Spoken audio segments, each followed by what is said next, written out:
बड़े भाग मानुष तन पावा, सुर दुर्लभ सद ग्रंथन ही गावा। मनुष्य का जीवन बड़ा दुर्लभ है, बड़े पुण्य के प्रभाव से यह प्राप्त होता है और ये प्रायः ऐसे नहीं मिलता। गोस्वामी जी आगे लिखते हैं कि कबहू कर करुणा नर देही, देत ईश बिन हेत सनेही।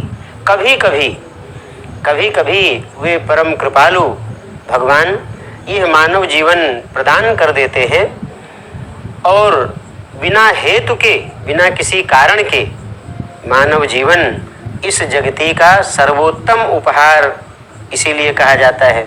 ये उपहार के रूप में भगवान प्रदान करते हैं।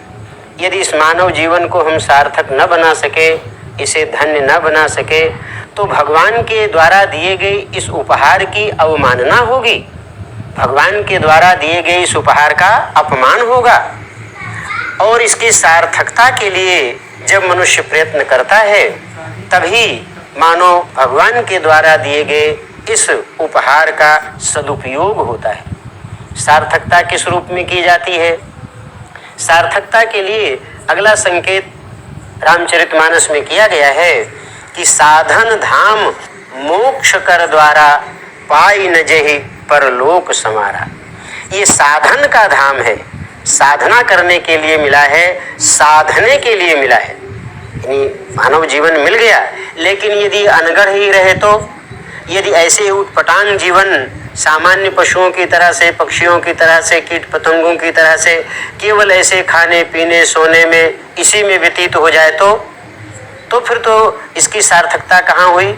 ये जीवन हमको जो मिला है, ये जिन भवबंधनों में व्यक्ति बंधा हुआ रहता है, उससे मुक्त होने के लिए ये बड़ा सुंदर अवसर होता है। इस अवसर का सदुपयोग व्यक्ति को करना चाहिए। इस अवसर के सदुपयोग के लिए कुछ सूत्र और सिद्धांत ऋषियों ने निश्चित किए हैं, बताए हैं, और उन सूत्रों और सिद्धांतों को जिस संस्कार के माध्यम से व्यक्त किया जाता है, उसको जन्म दिवस संस्कार कहते हैं। जन्म दिवस संस्कार, वैसे तो जो प्राचीन संस्कारों की परंपरा है उसमें यह संस्कार सम्मिलित नहीं है। ये तो परम पूज्य गुरुदेव युगऋषि के रूप में आज की आवश्यकता को ध्यान में रख करके कि जहाँ अन्यान्य संस्कार आवश्यक हैं, वहाँ यह संस्कार भी आवश्यक है कि व्यक्ति को अपने जन्म का बोध हो। हमारा जन्म किस उद्देश्य के लिए हुआ, किस प्रयोजन के लिए हम धरती पर आए? भगवान ने अन्यान्य प्राणियों की तुलना में हमको इतनी विशिष्ट योग्यता, प्रतिभा, क्षमता क्यों कर दी? यदि हम इसका सदुपयोग नहीं करेंगे तो फिर बात बनेगी नहीं। भगवान फिर दोबारा क्यों देना चाहेंगे, क्यों देंगे? तो ये विचारणीय प्रश्न है, हर व्यक्ति को इस पर विचार करना चाहिए। इसी विचार के लिए ही यह जन्म दिवस संस्कार परम पूज्य गुरुदेव ने युग ऋषि की हैसियत से युग धर्म के रूप में इसे प्रदान किया, संस्कारों में सम्मिलित किया और लोगों से आग्रह किया कि और संस्कारों में चाहे कम ध्यान दिया जाए, लेकिन इस संस्कार पर विशेष ध्यान देने की आवश्यकता है। और ये वर्ष में एक बार आता ही है। जीवन के प्रत्येक वर्ष में, हर वर्ष व्यक्ति का जो जन्म जिस दिन हुआ है उस दिन मनाने की यह पद्धति है। गुरुदेव ने इसीलिए इसको इसमें जोड़ा और इसको जन्म दिवसोत्सव संस्कार कहा। जन्मदिन का एक उत्सव मनाया जाए। वैसे तो जन्म दिवस संस्कार भी कहते हैं, लेकिन केवल जन्म दिवस नहीं, जन्म दिवस का एक उत्सव जैसा अनुभव किया जाए। जैसे महापुरुषों के उत्सव मनाए जाते हैं, भगवान राम की जयंती मनाते हैं, किस रूप में? रामनवमी के रूप में।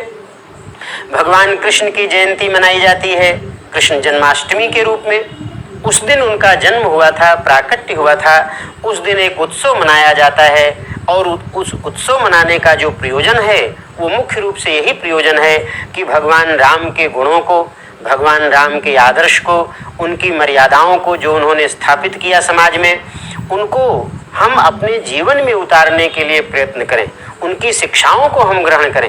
भगवान कृष्ण जिस तरह से उन्होंने मार्ग प्रशस्त किया और विपरीत परिस्थितियों में किस तरह से नीति का प्रयोग करके उन्होंने असुरों का संहार किया और जो सज्जन थे ऐसे लोगों का उन्होंने संवर्धन किया, परिवर्धन किया।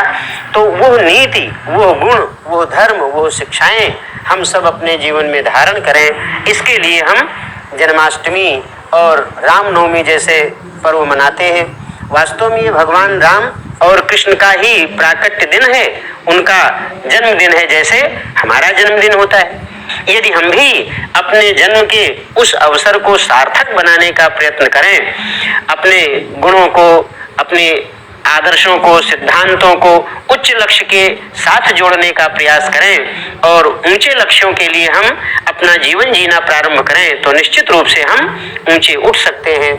और ये जन्मदिन का जो क्रम यही है कि हर जन्मदिन पर व्यक्ति कोई न कोई ऐसा संकल्प लेता है श्रेष्ठ बनने का, अपने दोष दुर्गुणों को छोड़ने का और अच्छाइयों को बढ़ाने का।